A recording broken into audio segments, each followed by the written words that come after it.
This poem records the experience of a walk the poet went for with his sister Dorothy near their home in the Lake District. It is one of Wordsworth's most famous poems, in which he vividly conveys his love for nature.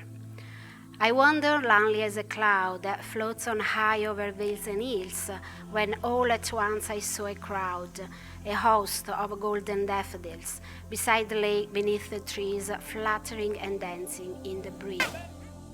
It was a great day, for father found a mother watermouth when their child was born and all neighbor went to visit him. They used to live near Montes fields, when the wise watermouth decided to move to Avella, and to honor this land they called the newborn River Avella. The amazing child was growing up very well, and he didn't used to drink milk, he just drank the clear water given by the neck-boring families, who nicknamed him Clanion. He became a good-natured giant who gave refuge to the travelers, who daintily called him Clanion, meaning violets, his favorite flowers.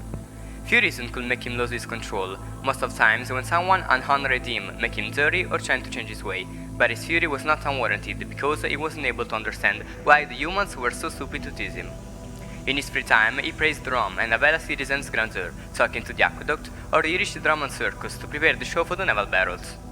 His life was quite calm until, the worst day of his life, a devastating group of invaders attacked him, and little by little his name turned into Lagno, which means dead.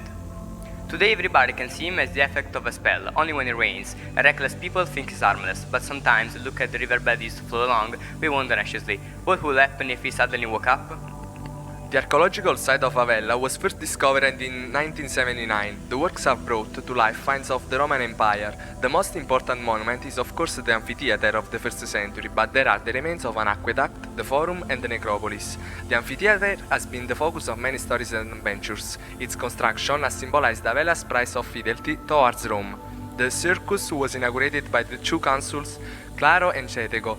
The prefect Anassimandro presided on the podium. He loved Avella's territory for its pure air, unpolluted water, order and for citizens' rectitude. So he decided to settle and build a beautiful palace where St. Pietro's Church rises now. Battles began when the prefect dropped the Yankee and it touched the soil.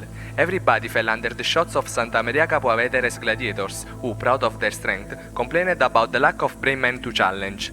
At that point, a mighty man, marked by the hardships of life, jumped up and defeated them. It was Marco Fufacio. He didn't kill them, and surely pride, devotion, and love for himself and his territory were the weapons which contributed to the victory without asking anything in return.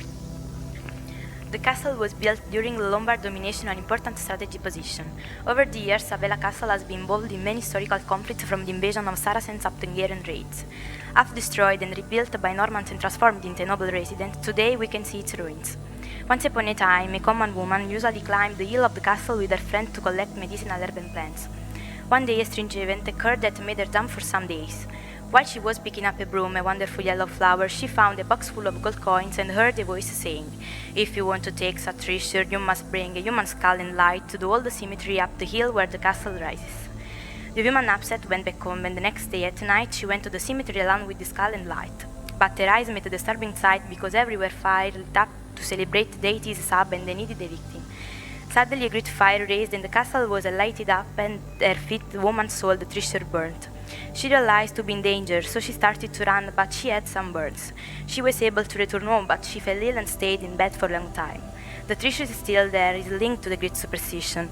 It means that a castle like a man can become a corpse. A superstition is enough to kill it, and Avella Castle has been a corpse for ages.